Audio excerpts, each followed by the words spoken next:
Hey! Hey! It says I'm live, but I'm probably not live. So I'm going to just sort of razzle-dazzle it for a little bit until I know that for sure that I'm live. I'm going to assume that I am. So hello, welcome to the second digital show where I'm chatting to people that are in the fringe and people that aren't actually in the country at all some days. But I'm in Wales at the moment, but my two guests are actually up in Edinburgh. So it's going to be so exciting. So I'm going to introduce Lorraine and Pauline, and then I'm going to talk about their show, and then we'll just see what happens from that. Whoa. Hello, Lorraine and Pauline. How are you? So, hello. Are you enjoying Edinburgh? Have you been up there a couple of days now? Yeah, I've been up here Friday night. Yeah. I need to organise this better. All right, so I'll ask Lorraine. Lorraine first. How has it been going for you? Brilliant. I got up into Edinburgh on Tuesday last week. So I was there a few days before the Fringe kicked off properly in earnest, and it was brilliant. I was lucky enough to sneak into some weird little kind of press parties and stuff like that. So I got to the Stand press launch, snuck into that. That was brilliant to see all the people that were on the showcase. And I was lucky enough to go to the Fringe Society launch as well. Oh, wow. Because they put out like a ballot. I felt like I'd won the lottery. And it was like a really nice hotel. And they did like a live stream address by Phoebe Waller-Bridge, who's everywhere right now. And also a person called Legato Chocolat, who was amazing. Yeah, I've never come across them, so it was just wonderful. It was so inspiring. So very, very lucky. And then my first show was on Saturday. So yeah, just like dived right in. So yeah. That's great. What about you, Pauline? Are you enjoying it so far? I am. So my journey here was through completely my fault. I'd scheduled myself to go to play at a festival near Carlisle on Friday. I don't know why. Why did I do that? Really not sure. So I travelled down to Carlisle on Friday morning, but I had my Edinburgh head on, so I'd packed on with all the clothes that I'm going to need for being in Edinburgh, and that was fine. Got to this festival, which is called Wild on the Wall, which probably should have given me a hint, and it was in a very, very muddy field. So I'd got there with my sandals because I'd left my home in sunshine, and I arrived in this muddy field where they kept saying all the vehicles were getting stuck. And I thought, well, I hope I don't get stuck because I really need to be in Edinburgh this evening. So, but I didn't get stuck. You'll be glad to know. But everything else was. And I played a set in this very muddy field, and somebody lent me wellies, which is so nice. This is a long story, and it was really nothing to do with Edinburgh. But anyway, so I arrived on Friday evening, and I'm playing at Fingers Piano Bar, and the guys at Fingers are just great. So we had a wee sound check, and that was that. I did my first show on Saturday, brushing the mud off me as I went. So that was my arrival. But great, it's just so good to be here. So that, in a way, that was a kind of fitting introduction to my time in Edinburgh. Why not? Exactly. And actually, I'm not sure whether sandals would have been a great idea in Edinburgh. I'm not sure what it's like up there. I know the first time I went up there, I was expecting, because it's August, I was expecting it to be ever so sunny, and I only bought sandals, and I had to walk quite a long way to my lodgings, and I got trench foot by the end of it. So maybe sandals isn't great for Edinburgh either. I should know better. Should know better. Yes, it's like, we've been there a long time. We should know these things. All right, so Lorraine, I'll talk to you about your show. What is your show? Where is it? Well, it's called Fuzzy Duck. Oh, branded already. Brilliant. Branded. This is for my dad, and it's a great addition to your cup collection because you can hide your gin in it if you're working on Zoom. So my show is called Fuzzy Duck, and if you are actually au fait with the game, it's actually a drinking game, which is awesome. I'll not tell you all about the drinking game because if you come to the show, we are going to play it with the audience. And basically my show is about drinking. And my gosh, that's an easy sell when you're trying to do the flyer in Edinburgh. It does have a heart at the middle of it, and that heart is around actually my kind of evolving relationship with drink. I'm not stone cold sober, and I'm not a lush and a drink and a binge drinker as much as I used to be. So it's very much evolved throughout the years, and uh, without being such a big party animal, I'm kind of going, actually, who am I anymore? A little existential navel gazing like Barbie has been doing up and down the world at the moment. So I'm like, God, Barbie stole my story. Ooh, raging about that. But yeah, it's a lot of fun. I've had 2 shows already, and I'm taking Monday off. What an absolute lazy get. No, I'm not a lazy get. I always take Mondays off. This is controversial at the Fringe, right? But I'm just like, I like my mental health. I like my sanity. I think it's important. So it's a difficult thing to do at the Fringe, though, to take those breaks. I know the first few times I would like make sure, because the bars are open till like 6 o'clock in the morning and then open again at 8. Even though I wasn't drinking, I would be going out and like watching other people, because everybody else would spend all their money, their bucket money, and I'd be like, yeah, I'll just have one and nurse it the whole night. Yeah. You still want to stay up and see everything. Don't want to miss it. Again, I have like I've got my Fringe coping mechanisms. Like I have been really good. So I've been working a bit during the day. I've been lucky enough to work remotely. So I can't be out in the bars till dawn. And I've spent the first few days up there really like hot wiring my show and like concentrating on that. Any little changes or little kind of tweaks that I want to make. So that's going to be my focus. I've not seen anybody else yet, and I'm not gonna until I'm super with sure about yourself. how I want the show to do. But yeah, it's good, and I'm really happy with it. And it's been an absolute riot when lots of audience like interaction. They're telling stories about their drinking escapades as well as me telling about mine. So yeah, it's been super fun so far, and really good reaction from the audiences. So I'm so thrilled. That's great. I have to show you something. I hope you don't mind. I came home, so I've got that one day off. Mum and Dad live in Perth, which is like 40 miles up the road from Edinburgh, right? So I've got myself in a megabus and come home for the night. Home comforts, taking my washing home. I feel like a student, right? And I get home like about 10 o'clock last night, and my mum's like, come and see what your dad did. Come and see what your dad did. And I'm like, oh no, what's he done? Some sort of DIY disaster. I went through the kitchen, and she revealed by pulling back a tea towel on the wire tray were these. Oh my goodness. It's meant to be a duck. Oh, is that what it is? I thought it was a skull or something. Wow, amazing. My dad was quick. My dad was quick to point out that Mum did the decorations. He just did the sponge, and I was like, "Oh my god, that's just so cute." They've just been so supportive and like really helped. So like most of the gear in my venue is a mixture of stuff that I've kind of acquired and stuff that my dad's acquired. So really true kind of spirit of PBH Free Fringe. We've kind of collated everything that we had so that like all the stuff that the guys keep all year can be used in other venues. So my dad's like huge big thanks to my pops and my mum as well. So that's great. And Pauline, you're at Fingers. I am at Fingers. My show is Song Swaparama 2. This will be the wrong way around, wouldn't it? Or will it? Oh no, it's not. It's the right way around. No, that's it. Oh my god. I'm so used to doing live streams where it's the wrong way. Anyway, so that's me.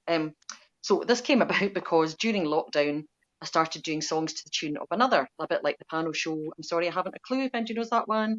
And we have a round of songs to the tune of another. So at the beginning of lockdown, when Tim Brooke Taylor sadly died, a friend suggested we start doing these in his honour. So I did 2 or 3, made a daft video on my phone because I'm completely low tech, posted them, and the world started to go a bit mad for them. And I'm like, I'm a singer-songwriter, I play the harp, and folk are like, new songs, whatever, that's fine. And then I started doing these, and everybody like, oh my god, that's amazing, which it's kind of not really, but I'll take that, So I started doing them, and then I didn't stop because there was sod all else to do during lockdown. So I did over 170. I was doing them practically every day. Yes, or not making me daft videos. Anyway, so I thought 170 songs to the tune of another. That's got to be a Fringe show, surely. So I did it last year. I did my first full run last year and thought it would get it out my system. And I just wanted to do more. I just had such a blast last year. It was just fun. Love the venue. Love PBHP Fringe. Just love the whole thing. Folk were dropping in that I hadn't seen for years. I was just loving it. And I thought, sod it, I'll just need to do it again. So it's Song Swaparama 2. Kind of same idea. It's like, some different songs, a few crowd pleasers that I'm going to keep in there. And that's kind of the idea of it. So that's it. And my Fringe coping strategy is I'm staying through with a friend, and she lives in New Blackford Hill, which is just amazing. So every morning I'm going up Blackford Hill and looking out over Edinburgh, and that's what I do for my mental health. It's just before you face the madness. Views, just 360-degree views of Edinburgh. I see the castle, see Arthur's Seat. It's just gorgeous. So I'm actually I've been going up every morning. I didn't mean to, but it's such a lovely thing to do. And then you can face the madness of the day. And other coping strategies, lots of cafe stops, lots of coffee at cafe stops, and that's just that. And yes, and pacing. I'm trying to pace myself as well. I think just one other show at the moment, and I'll just maybe a show every couple of days. I'm not going to go mad because you just can't. You just can't do it. No, exactly. But I love it. So I'm having fun so far. The idea is you've got to enjoy it. If you're not enjoying it, what's the point? And it's good. Exactly. I love it. And I love Drinkers. It's such a good venue. Just love it. So that's my story so far.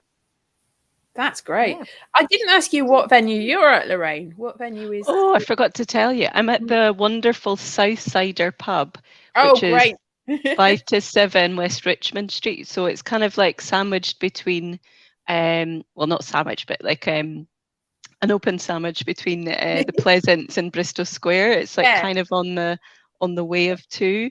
But yeah, it's cracking. I'm doing the venue captaining this year again for that venue, which is a little bit of extra responsibility. But I just think because I've done it before, it's really good. But we've got a lovely, lovely set of performers in there. We did last year and we do again. And I think it is testament to the Free Fringe that everybody just mucks in, and we've made some changes in the venue. We've swapped the performance space to allow us to have more people in and maybe kind of solve for some of the nosebleed issues that we've had in the past. And I have to say a big thanks to Natalie Durkin, who's one of the team members in Southsider, who made that suggestion and like really convinced us to take that leap and that risk. And I think it's paying off. So so are you towards the door end rather than the other end? Yeah, we're performing at the door, right next to the bogs. So woo-hee! But yeah, no, it's not smelly at all. But it can be interesting. But it seems to be working. The noise is a lot better for the actual people in the what are they called? Audience. It's a great venue, and the people in the bar, they're absolutely amazing. But there was a problem with sound bleed. I was there in 2012. I was venue captain. Also, one of the problems, watch out, this probably won't be an issue for you, but there were two shows that had glitter. One of them let off a glitter cannon in the very last week, and because the floors are quite sticky, there was a lot of glitter, and they left it for me to clear up, and so I had to go on my hands and knees and clear that floor. So if there's any glitter left, it's my fault for 11 years ago not cleaning it up enough, but it's not really my fault because I didn't let off a glitter cannon. So just something cheeky to be beggars. Okay. Cheeky beggars. There's no glitter. The only glitter that I've seen so far is what I've been wearing to my shows. As long as it's on you. Just gone. Yeah, it's on me. It's not on the floor. Yeah, I've kind of gone big with it. Yeah, I've kind of gone big with the outfit this year. I kind of look like ABBA lost their one of their members. But I don't get out of the house that much, so I'm just like, let's go big, But yeah. That's good. Yeah. So the venue's working out. That's good. And it sounds like it's really working out. I saw a picture of it. I was like, wow, I didn't get that many people in when I did it, but it looks like you've really cracked it. That's really good. Well, interestingly, so that was a nice post to see, and a big up from Steve, one of the other stalwarts at PBH Free Fringe. But that was my opening night, and I had packed it out, and as did a few other shows that were on that day. Yesterday was my second show, and it was quite rainy when I should have been flyering. So I kind of held off, and I was doing a bit in the pub and blah blah blah, and then I went out and mad dashed it for like an hour, and it wasn't enough, so I didn't fill it on Sunday. But what I did get in was an absolute brilliant, small, petite and bijou audience who walked out smiling and saying great things. And it was just awesome fun. So I think I now know that I need about 2.5 hours of hardcore flying to fill that room. And I think that's what it takes. Yeah. What about you? How are you for audiences? Have you had many people in there, Pauline? It's been a bit, the first couple of days a bit small, because I was the first act on in Fingers on Saturday. It's usually a nighttime venue, and the staff are almost like, sunshine, we don't even know what that is. So I was the first on. But like Lorraine was saying, just the audiences are really up for it though, because so my show I get folk to work out what the words are, what the tune is, and you know they could be, and they're so up for doing that, and it's lovely. And 2 wee women came yesterday that had seen me last year, and they sought me out especially, and I was like, oh, that's so nice. So it's quality audiences. Exactly. You know, that's what it's given there. Yeah. Because it's a niche, you know, it's a particular show. Last year, I have to tell you a wee story about last year, because this was I think my ultimate Fringe moment, and it might always be my ultimate Fringe moment. I had a hen party came in last year from Southampton, 11 women Southampton. Now, they didn't come up especially for my show, but they came up for the Fringe, and they'd sort out my show, which was really nice. And I'm like, a hen party? I don't know if I'm the show for a hen party, but they were totally into it. And at one point, one of the songs I did, it was the tune to one of the would-be groom's favourite songs. It was, I'll not say what it is in case you come and see the show, but anyway. So I sang the song, and they were all like, oh, that's the groom's favourite song. So they all whipped out their masks of the groom's face, who was called Dave. And you put their masks on. So I was looking out, and Fingers is quite weird because the light is so weird you can hardly see the audience. But I saw all these masked faces. 11 Daves were staring back at me. 11 cardboard Daves were staring back at me. I know. I was like, oh my God, have I entered some surreal other universe? I don't know. But it was so funny, and that will, I think, stay with me forever. So that's it. Those are the kind of things, and it's like, yeah, it's just those audience experiences are just such fun, and so I'm loving it. So you know, a couple of smallish audiences, but they're so up for it and just doing the right things, and it's just brilliant. I'm really enjoying it. I do have a Barbie reference in my show. We were talking about Barbie earlier on. Last week I decided to include a wee Barbie reference. I thought, she's in the news, let's honour womankind or something like that. So there's a wee number. But if you want to find out what it is and what I put it to the tune of, you'll need to come and see the show. Absolutely. That's brilliant. So you're both on all month? Oh, all 3 weeks rather. Yeah. Yeah. My day Monday, Wednesdays. Yeah, we were talking about days off, which is important. So I'm off on Wednesdays. I don't know why, but that just seemed a day to take off. So that's my day off. But apart from that, every day. Excellent. Wow. I'll come and see you because I'm going to be up from the 13th. And I haven't really booked in an awful lot. I've got 2 of these live, one with Ash Price, who does the Edinburgh Horror, and one with PBH, who does PBH. Talking of which, you're both with PBH this year. Is this your first? I think I know that Pauline, it's not your first year because I just checked your email and I've emailed you before in the past. Is it your first, Lorraine? My fourth. Fourth, exactly. Yeah. Brilliant. So I was trying to count up the years and the shows. So I was in a split bill 2019 and then pandemic. And then I did an online hour. Which I love doing. That's why I was really excited that this was online as well. So like for accessibility and all of that, I think it's really good. I think we've lost some of the learns of the pandemic already. Like some of this stuff was really good for people with different ways, different needs, etc. So like I'm really keen to keep doing like live stuff online. And then I did my first 45 solo last year at Southsider, and then this is my second 45-minute solo. So but just love it. Like it feels like coming home. It really does. Like I've got a kind of bingo sheet which I'll put on Twitter at some point, But it's all the things that you should do to have a complete fringe, like get a macaroni pie from the pie master, walk up the hill, have an audience member fall asleep, which I did have on Saturday. Oh my gosh, it was brilliant, right? It's a local from the pub, and he did this all last year, so I know him, and I'm not bothered. Come in and have a seat, lad. No, I mean, like, we need the bums on seats, right? Packed out audience, had to turn people away, and he's in the second row snoring. And I'm like, yeah, whatever, that's cool. Come in, whatever. Anyway, last line, making my heartstring hard fought in one sentence of the show, and he gets up to go for a wee. You can't predict these things, can you? I know, I was just like, oh yeah, me too. Don't worry about it. It's fine. We're nearly done, guys. When he left, I was like that. When you're just about to make your point and somebody stands up and leaves. I feel like a woman. But yeah. Pauline, how's this comparing to other years, do you think? Well, last year was my first full run.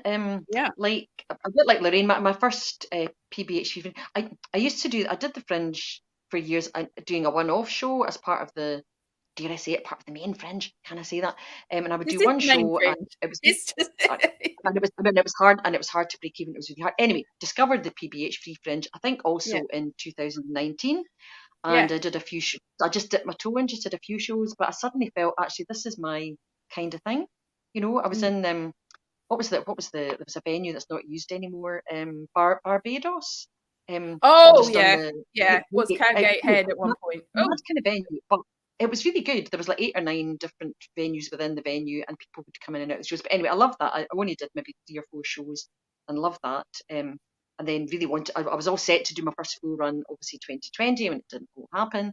So last year was my first full run. So it's, like Lorraine says, it does feel like coming home. It's just, I love the spirit of the pre-Fringe. That's what it's like. It's way back. I mean, I used to come to the Fringe when I was at school, which is a long time ago, when shows were like 50 pence a go, and it was that kind of spirit. But I think that's the spirit that carries on in the pre-Fringe, and it's it's brilliant. It's just So I'm just delighted that okay. So I have my sister doing some flying. She's come up from London, and she's helping me with the flyering and all that kind of stuff, because I have to drive about, because I've got a big instrument that I need to carry about. So she goes out and does. I think she's just about to set off to do my flyering right now. Actually, I'll just check she's doing what she's meant to be doing. But she goes out and does my flyering, and she loves it, because she's lovely conversations with folk. They have all sorts of chats about why they're in Edinburgh and what they're doing and what shows they're looking for, and she'll have endless chats where she's giving out the books, and it's it's great fun. So so I'm just looking forward to it this year, and just just hope it will. I just so enjoyed it. For me, it's the folk popping in, and that's what I love about it. Seeing folk I haven't seen, although I can't actually see them. I'm looking at the audience and thinking I can hear their voices. I don't do that, but then you kind of have a wee catch up at the end. But that's yes, it's all a great social whirl. I love it. So brilliant. We didn't talk about the instrument as well. You're a harpist, aren't you? Yeah. I am, yes. I don't know if it can be seen. I can't which way to angle. Well, it's there. I'm going to vaguely see it. Put you on the end. We can hear from your harp, and you can see the whole thing. Yes, I am. That's so good. Yeah. Do you play any other instruments? Is it just harp? Of course, harp is the hard one. Yeah. It's not enough. It's not enough. No, well, flute was my instrument for years, and I love playing flute, and it's great, and it's really portable. And then about 15 years ago, I came across the harp, and then I just was like, well, I can sing, and because you can't sing and play the flute at the same time, you just can't do it. And can accompany myself with the harp, and I just started writing songs and making arrangements and things. So that changed everything. So I, and then decided to make, singing and playing the harp my living, like late in life, a late career change, as you can tell, fairly late career change just the last few years. So it literally changed everything. So it is a bummer to carry around, but I can't complain, because if it wasn't for the harp, I wouldn't be doing this. I just wouldn't. I wouldn't have been doing these shows. Wouldn't be doing any of this. So it's an instrument that changed my life, and I'm very happy to be playing it. Yeah. I think it's one that probably people want to talk about. I mean, a lot of people go, "Oh well, portable ukulele," and it's like everyone's got a ukulele now, and nobody can play it, including me. So harp is an exciting thing to have. It is exciting, and the best, and people always say, "Is it difficult? Is it difficult?" And you're like, "Well, do you know, it's as easy or as difficult as you make it. You can pluck one string, and it can sound quite effective, and you can do quite a lot with that, and that's not doing anything. So, you know, it's as difficult or as complicated as you make it. So I love it, and everybody should play it. It's very versatile." Excellent. Do you play any instruments, Lorraine? Sadly, no. I did start the violin when I was like at high school. Well, no, at primary school, and I was dreadful. I was really dreadful. Because violin's quite a hard one to make sound nice. So I just couldn't ever get over the kind of I couldn't make it to sound nice quick enough for me to kind of keep the kind of interest going. But I used to have lessons, and my teacher, I don't know I can't even remember his name. I don't want to kind of shame him with that, but he was terrifying. He was like 6'5". He was so terrifying. But I used to do things like leave my music at home, leave my bow at home. I would purposely not resin my bow so that I wouldn't be able to play it, but he always had some. It was really annoying. I think he actually sacked me when I actually forgot the actual violin. So yeah, I was pretty terrible at it. I shouldn't have probably done it for as long as I did, but it was good. We did like youth theatre and not youth theatre, kind of youth orchestra and stuff, and a few of my pals were in it, so that was nice. But yeah, I'm more give me a karaoke booth kind of gal when it comes to performing anything musical. But yeah, like hats off to Pauline and anybody who can play an instrument. One of our people in Southsider has like a full-on keyboard set up. So yeah, worth checking out there too. That is again weird. Natalie, I'm like, Natalie needs to pay me some royalties here, I think. But yeah, I heard her sing yesterday. But yeah, I think I just hats off to you. All I can do is use my voice to try and make people laugh. Well, that's a talent in itself, obviously. Yeah, and you probably were much better at a violin than you appreciate. That's the thing, though. You go, I was rubbish at this. It's because it's the more you learn, the less you think you're any good at something. You might have been just about to crack it. Be a confident violinist. Definitely not that.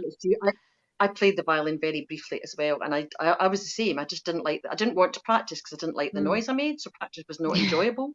I didn't want to do it, so I didn't do it. And I didn't have so much a scary teacher. It's quite a depressing teacher. His house was all kind of decorated in brown, and it was a Sunday afternoon, my lesson, and I used to go in feeling a bit depressed, come out feeling a bit depressed. So that wasn't the instrument for me, let's face it. So it doesn't sound like the teacher for you either. Maybe not. Nothing was like that. So I'm sort of jealous because I begged my parents to let me play the piano and my grandmother had been a piano teacher in her youth, but by the time they're like, you can go up to your grands, then she was losing her sight, she was losing her patience, she was just shouting at me, and it was just horrible, and it was dark, and I didn't go. And then my parents were like, well, you've had your chance, and I was just like, oh! So I never really they're like, how could you make us? My mom's going to listen to this and go, you make us sound so bad. It's like, no, it's not. It's not that. It's these things happen, don't they? But you've got never too late. It's never too late. Exactly. Yeah. I should really. So I tried to teach myself, but I mean, during lockdown, I bought a How to Teach Yourself keyboard, and I was like, I'm going to get to this. You didn't. There's a lot of things that I meant to do during that period of time and didn't really. It's weird. Like, I know I kind of touched on it a wee bit earlier, but I do feel like it just feels like, did that happen?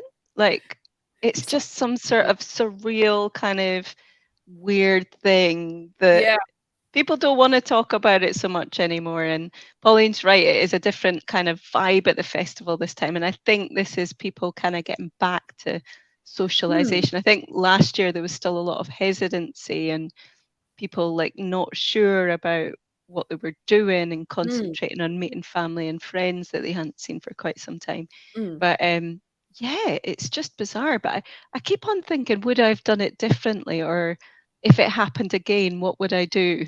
Mhm. Which is Yeah, an interesting question, I think. Yeah. yeah. My Abs- show wouldn't exist if it hadn't been for lockdown, because Yeah, I wouldn't have started doing songs to the tune of another. I just wouldn't Yeah. have thought yeah, of doing it, and Yeah. it just turned out to be a thing, and it, kept me busy and happy and amused, and other folk were enjoying. I mean, I just wouldn't have done that. I wouldn't have made mad videos on my yeah. phone. I just wouldn't. Mm. Do you So know? yeah, so you're right. There are some things. I Mm, mean, there's some good came out. Obviously, Mm. lots of terrible things, but it's yeah. like, are we in danger of forgetting some of the good? Mm. I Like think online so. things, live streams a lot less, but they do connect Mhm. people that can't Yeah, otherwise Yeah, be I'm trying to connected. keep that So going. I mean, I've only done the Digital Fringe since 2019. I'm going back up in the middle of it, but I want to mm, keep that both things, because not everybody has. I mean, it's only this year. Like I said, not since 2019 have I been live at the Fringe, and I stopped doing live gigs around about the same time. So it feels like really like, how do you get back to that? But I I think know. it's we don't want to lose what we've gained as well, really. Yeah. Do you know, Pauline, as you were saying that, I was thinking, yeah, maybe this show wouldn't have existed either, because it is about drinking. And during the pandemic, like everybody was like making a podcast and stuff like that in Mm, the comedy realm. And I was like, oh, I don't really have those skill sets. Maybe I'll go online. And I had a good think for a couple of weeks. And I mm, was like, right, what am I going to do? So I did a cocktail making show live on Instagram every Friday. um every Friday I would make a different cocktail and like research all about it, and then I'd do like a few jokes on the week, a few mm. topical jokes in the week, and it was brilliant. Like I still get people saying, oh, that kept me going. Like I had over 200 views regularly live, which was amazing. Wow, yeah. um it did kind of feel like I was screaming into the void sometimes, but it was funny because like I would order a different bottle of like spirits every week for this cocktail class. Like basically my home bar looks like a Weatherspoons. Like honestly, it's brilliant, good for parties. But yeah, I just kept on buying this. There was one time that my partner was like that, what have you bought now? I'm like, well, this was after the disco ball arrived. I was like, well, it's just a little smoke machine. And he's like, what? What are you doing? I'm like, well, we don't know how long we're going to be inside. I miss going out to the discos and doing the dancing. So, but yeah, he was like, oh my God, that poor Amazon driver must be like, who is this person? Um, but yeah, I now know the Amazon driver very well. I know his kids' names. He came to us for Christmas. We were in a bubble. No, we weren't. But yeah. But that was probably the birth about speaking Mm, about drink a bit more. Like that's mm. where those kind of ideas come from. So yeah, it's good. It's good to look back and see what we've learned. I think, Pauline, Yeah. for sure, isn't it? Like in Yeah, it's all easy those to things that lose have that. changed. Really, Mhm, don't lose anything. All right, mhm, so now we're down in the ground. You're actually there, so you can mm. see the stuff that's happening. Is there any shows that you recommend that we should go and see apart from yours, obviously? So, Pauline, is there anything in Fingers or in the venues around that you go, yeah, go see that as well as you? Well, I haven't. Who have I got in fingers? There's a woman called Lodwin who last year did a show about coming to London. This year her show's about coming to Paris, so I'm sure that'll Oh be wow, good. The amazing Mr. Luke Meredith is the one in of fingers. course, yes, Even doing a sing along a pub quiz, which I went to last year. It's yeah, brilliant fun, so that was really good. So most of them will be good. I haven't had the chance to go. I mean, I will go around and catch a lot of the other acts. I just haven't had the yeah. chance yet. I did go and see. There's a friend of mine who's in the main Fringe. Are we allowed to talk about that? It's the main A fringe. show Is the main. If we are the main fringe, we're not a we are separate entity. in the other Fringe. She is in And a the show pay, called Tick well, you Box. pay for, yeah. Yes. Her name's Lubna Kerr. She's in a show called Tick Box 2 about her family Yeah. arriving from Pakistan to Govan in Glasgow. And that's the one show I have been to see, and that's Oh, really good. But, Lubna, yeah, she yes, was with the Free Fringe one yeah, year. Yeah, yeah. yes, I yes. So we know Lubna. yeah, So I've been yeah, her watching her on shows are TikTok good. talking about it. Yeah, yeah, Right. brilliant. Yeah. What about you, Lorraine? Have you seen anything that, apart from Natalie, obviously? Yeah, well, I've not seen anything like live, but I have like a few friends that are doing Mm, a lot of shows all over the place. So Fiona Ridgewell, mm, excellent comedian. I'd highly recommend going to see her. Um, I saw her show last year. I took my mum and dad to see it. So like really universal, lots there. She's just super funny. Also, Catherine Mather, Mary O'Connell. Highly recommended, getting really good reviews as well. Juliet Burton, she's only here for a couple of weeks. yep. Also a free Absolutely stranger? tremendous. Yes. Tremendous and getting really good reviews. And this is her first Fringe in 4 years. Mm, I'm gonna like forget loads. Tom Mayhew, mm, excellent social commentary, like brilliant flyers. Like the posters, the flyers should win awards. Like mm, amazing. Tom Little as well. Always love his mm. stuff. A little bit different, but really, really good. There's just so much talent up here. Yeah. I think part of me not wanting to see other shows is like so that I'm like don't get the kind of fear around. Oh my god, I'm so crap. But Inspirational, you know. Oh, look at them. Amazing. yeah, no, I'm like, yeah, maybe I'll wait until I get my show up to like where I want it to be. But yeah, there's just so much talent up here. I don't know how like the reviewers and all that fit everything in, like, but like, yeah, there's just so much out there. It's There brilliant, is. and the audiences are up for it. When you're speaking to anybody in the street, like they're excited, they're happy, they're you get the odd one that's like no, but everybody's polite when they're saying no. It's so good. Yeah.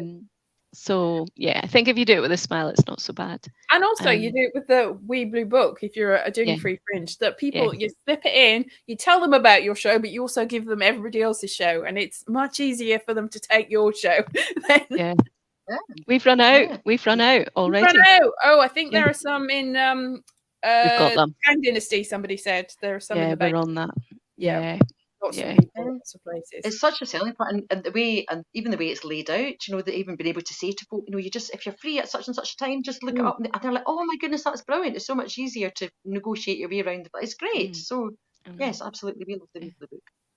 absolutely. I mean, some years when I've gone up there on a whim, I've still just given out the Wee Blue Book with a little yellow sticker going, Oh, and my show's at this time in the place where it would have been if I'd have thought about it in advance. It still helps get people in, really. So excellent. I'm going to end this with a song from you, Pauline. So we're going to see the okay. whole thing. We're going to see the whole instrument. I'm going to go like this, Oh my goodness. and I'll Can probably it just cope see a bit me, shy? but then I will go for you. And here you are. Oh, we can see it. Yay. You can see a wee bit of it, wee bit of it. Okay. So, I've never know. The sound can be a bit weird, so it probably sounds as if it's underwater, but that's just too bad. So will I just sing us out then? Will I just go for it? Yep. You go for it, and I then I'll bring myself back in. All right. Sorry, I interrupted you starting. will I just do a quick bit of it, just a short, couple of minutes or a minute, just very brief. I'm not sure. I'll do Yeah, something. you do the whole song if you want. Okay. So I don't introduce these. I leave people guessing what they are, but this is a very easy one. So here we go. What is this?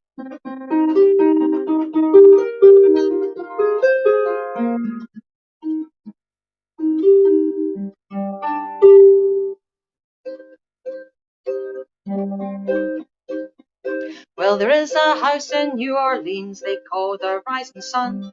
It's been the ruin of many a poor boy, and God, I know I'm one. My mother was a tailor, she sewed my new blue jeans. My father was a gambling man down in New Orleans. Now, the only thing oop-be-doo a gambler needs is a suitcase and a trunk. And the only time shoop-be-doo he'll be satisfied is when he's all drunk.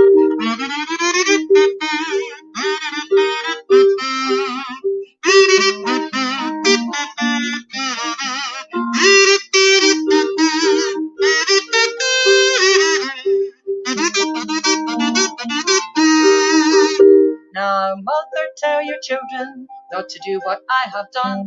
Spend your lives in sin and misery in the house of the rising sun. Well, I one foot on the platform the other foot on the train. I'm going back to New Orleans to wear that ball and chain. Now, there is a house, shoop-be-doo, in New Orleans, shoop-be-doo-be-doo-ba, they call the rising sun. And it's been the ruin, shoop-be-doo, of many poor boys, shoop-be-doo-be-doo-ba. And God, I know I won. And God, I know I won. Shoop-be-doo-be-doo-be-doo-doo-da-da-da-da. Yay! Hey, that's brilliant. Thank you, Loved Pauline. it. Hooray! Well, that's another show done, but your show's still to come. So yours, Lorraine, it's on Tuesday, the next one? Yeah, Tuesday, 7 o'clock, Southsider. Brilliant. And Pauline, what time is your shows? 2 o'clock today, and every day except Wednesdays, Fingers Piano Bar. Amazing. Well, that's another show done. Hooray! Catch us again tomorrow. I'm going to connect with the people who are being the guests to make sure that they're all on board. But that's another one done. Bye-bye. Bye. Bye. Bye.